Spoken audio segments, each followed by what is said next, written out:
Let's talk about Jurassic World Fallen Kingdom, and one of its most questionable moments, Blue versus the Indoraptor. This fight is meant to be a cinematic showdown, but when you break it down, it makes absolutely zero sense in terms of intelligence, physical ability, and how the Indoraptor is handled. You'd expect this genetically enhanced hybrid to be far superior to a regular velociraptor, but somehow it displays less intelligence than Blue, repeatedly falls victim to plot armor, and ultimately meets a ridiculous demise. In this video, we're going to be breaking down exactly why this fight is completely flawed, sorry.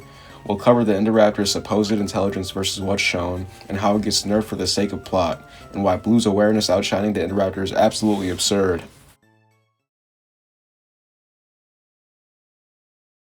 Let's start with the intelligence factor. The Indoraptor isn't just any dinosaur. It's a highly engineered weaponized hybrid, specifically designed to be a lethal tactical predator that follows human commands. Dr. Wu makes it clear that this creature isn't just a mindless killer. It's meant to think strategically and execute attacks with precision. Yet what do we actually see in the movie?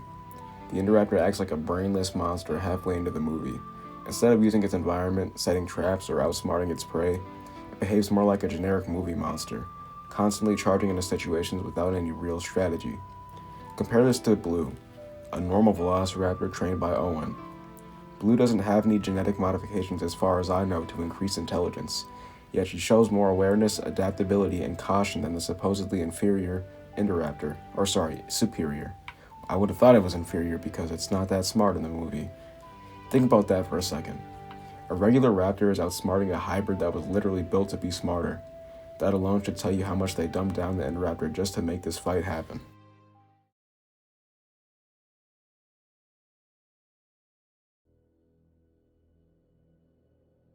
Now let's address the Indoraptor in the room. Plot armor.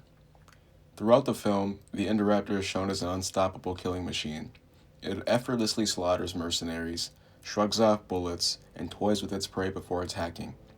It moves with a level of stealth and cunning that makes it truly terrifying. But the second it fights Blue, suddenly it's all out the window, quite literally. The movie bends logic just to make Blue stand a chance. Normally, the Indoraptor is hyper-aware of its surroundings, using the dark and enclosed spaces to its advantage.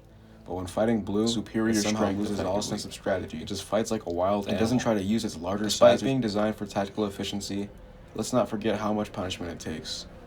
Blue is smaller, weaker, and nowhere near as durable as the Indoraptor. Yet the Indoraptor never lands a fatal blow on Blue, despite being able to kill armed humans in one strike. Instead, it flails around like a magic harp and conveniently loses every key moment so Blue can keep up. This is the definition of forced plot armor.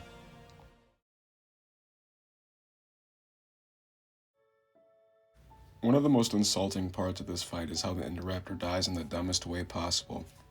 The final battle takes place on a glass ceiling, and Blue seems to immediately realize that it's unstable once it gets on top of the balcony. And also realizes what timing it takes to get the Indoraptor to fall down on the statue. She makes a calculated decision to jump right at the moment that the Indoraptor is starting to become a bit unstable, letting the Indoraptor's weight carry it down while it also avoids fall damage somehow. I'm not sure how that works. Here's the issue. How does Blue understand this, but the Indoraptor doesn't? This is a creature designed to sense and respond to its environment, yet it casually steps on breaking glass and reacts by continuing to walk and roar on it. If the Indoraptor was smart as advertised, it would have jumped or maneuvered during the fall to direct Blue onto the statue, but the script needed it to die.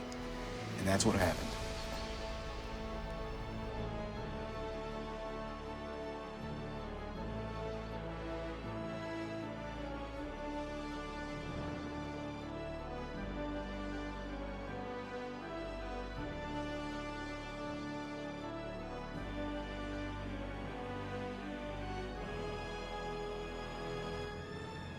I've got to say, in all honesty, it's the biggest piece of dog shit that I have ever heard. When you really analyze this fight, it shouldn't have even been a competition in the first place. The Indoraptor isn't large enough to where it couldn't get a hold of Blue, and it also has opposable fingers. And it has the DNA of the Indominus, yet the movie forces an even fight by making the Indoraptor redundant. If anything, the Indoraptor should have been a threat beyond Blue's capabilities. I know they didn't want to kill off Blue, but imagine if Blue had to actually outsmart it in a unique yet believable way. That would have been far more exciting than the fight we actually got. In the end, the Blue vs Indoraptor fight makes zero sense when you think about it. For a creature that was supposed to be a next level predator, it gets taken down in a way that completely undermines its build-up and attributes. If the movie had actually respected the Indoraptor's intelligence and capabilities, this fight would have gone very differently. Instead, we got a forced underdog victory for fan service. So what do you guys think? Does this fight make sense to you, or do you agree that it was just plot armor? Let me know in the comments, and if you enjoyed this video, consider liking and subscribing for more content here at the Fossil Lounge.